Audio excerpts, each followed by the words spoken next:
ప్రతిపక్షంలో కూర్చున్నటువంటి BRS party బాధ్యతగా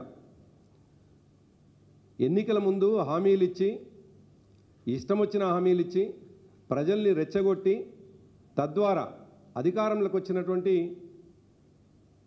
ఈ ప్రభుత్వం ప్రజలకు ఇచ్చినటువంటి హామీల్ని నెరవేర్చాలి అని అడిగేటువంటి హక్కు కూడా ప్రతిపక్షానికే ఉంటుంది. ఇవాళ ఆ బాధ్యతని బీఆర్ఎస్ పార్టీ నిర్వర్తిస్తూ ఉంది. ఈ రాష్ట్ర ప్రభుత్వం ముఖ్యంగా రేవంత్ రెడ్డి ముఖ్యమంత్రి కాగానే ఆయన అన్నటువంటి మాట 100 రోజుల్లో 420 హామీలని 420 హామీలని 420 హామీలని నెరవేరుస్తాను అని చెప్పేసి ఆయన నోటి ద్వారానే స్వయాన 7వ తేదీ నాడు ఎల్బీ స్టేడియంలో ప్రకటించినటువంటి మాట ప్రజలందరికీ తెలుసు. నిజానికి బీఆర్ఎస్ పార్టీకి ఏ ఒక్క రోజు కూడా ప్రజల పక్షం మాట్లాడమే తప్ప ఇంకో రకమైనటువంటి ఆలోచన లేదు. మాకు ప్రజాస్వామ్యం మీద నమ్మకం ఉన్నది, ప్రజలు ఇచ్చినటువంటి మ్యాండేట్ పైన కూడా మాకు గౌరవం ఉన్నది.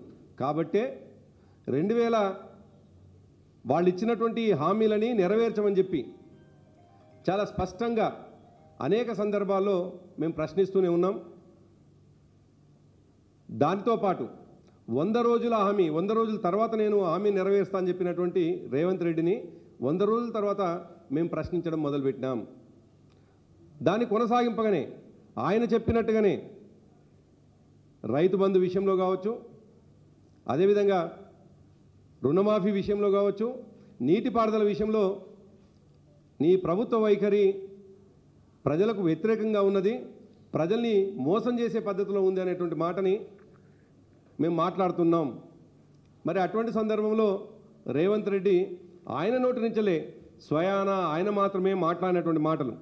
నిజానికి మా కేటీఆర్ గారో మా కేసీఆర్ గారో మా పార్టీ పక్షాన మరొకరో ఎవరం కూడా సవాల్ విసరలేదు. మేము సవాళ్ళ కంటే కూడా ప్రజలకు ఇచ్చినటువంటి హామీలని అమలు చేయమనేటువంటి హక్కుగా మాట్లాడతాం తప్ప సవాల్ని విసరాల్సినటువంటి అవసరం మాకు లేదు. అయినప్పటికీ ఆయన విసిరినటువంటి సవాల్లో భాగంగానే ఒక్కసారి మీడియా మిత్రులు ఇంతకుముందు వినుంటారు, మళ్ళీ ఒకసారి వినిపించే ప్రయత్నం చేస్తాను. కేటీఆర్ వస్తాడో, కిషన్ రెడ్డి వస్తాడో, నరేంద్ర మోడీ వస్తాడో, కాంగ్రెస్ పార్టీ కార్యకర్తలను తీసుకొని నేను వస్తా అని సూటిగా సవాలు విసురుతున్న మిత్రులారా. ఆయననే చెప్పిండి నా కేసీఆర్ వస్తాడా కేటీఆర్ వస్తాడా అన్నాడు. మరి నేను వస్తా అంటున్నా, నీకు దమ్ముంటే రా, లేదంటే ఇంకొక ప్రతిపాదన 8 తారీఖు నాడు, ఇలా 5 తారీఖు, ఎందుకంటే ముఖ్యమంత్రి గారికి ప్రిపేర్ అయ్యేందుకు టైం పడుతుంది. 8 తారీఖు నాడు 11 గంటలకు మేమందరం వస్తాం, సోమాజిగూడ ప్రెస్ క్లబ్. దయచేసి నన్ను క్లబ్లకు పబ్బులకు పిలవద్దు, దయచేసి నన్ను క్లబ్లకు పబ్బులకు పిలవద్దు. కూడా ప్రెస్ క్లబ్ లో టీడీపీ నేత రేవంత్ రెడ్డి మాట్లాడుతున్నారు. ప్రస్తుతం లైవ్ చూద్దాం. ముందుకు నడిపించే ప్రయత్నం చేసిండ్రు. హైదరాబాద్ సోమాజిగూడలో జరుగుతున్న మీట్ ది ప్రెస్ లో కాంగ్రెస్ వర్కింగ్ ప్రెసిడెంట్ రేవంత్ రెడ్డి మాట్లాడుతున్నారు. లైవ్ లో చూద్దాం. అయితే ఆయన అన్నటువంటి మాటనే నేను సవాల్ విసురుతున్నా, మీరు ఎవరొస్తారో రండి అని. మేమేం అసందర్భంగా మాట్లాడలేదు. మా కేటీఆర్ గారు అసందర్భంగా ఎవరినో పిలిస్తే నేను వస్తా అని ముందుకు ఉరికిరాలేదు. స్వయాన మా వర్కింగ్ ప్రెసిడెంట్ కేటీఆర్ గారి పేరు తీస్తే మరి ఆయన వేదిక అయితే ఆయన విసిరినటువంటి సవాల్లోనే ఆయన వేదిక ఏం చెప్పలేదు.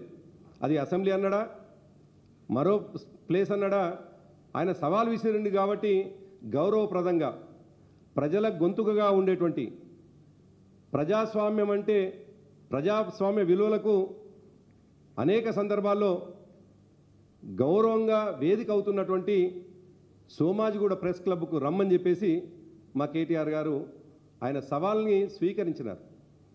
నిజానికి ముఖ్యమంత్రి అసెంబ్లీకి రమ్మని సవాల్ విసురుడో, మరో దగ్గరికి రమ్మని సవాల్ విసురుతూనేమో మరో విధంగా ఉంటుండే.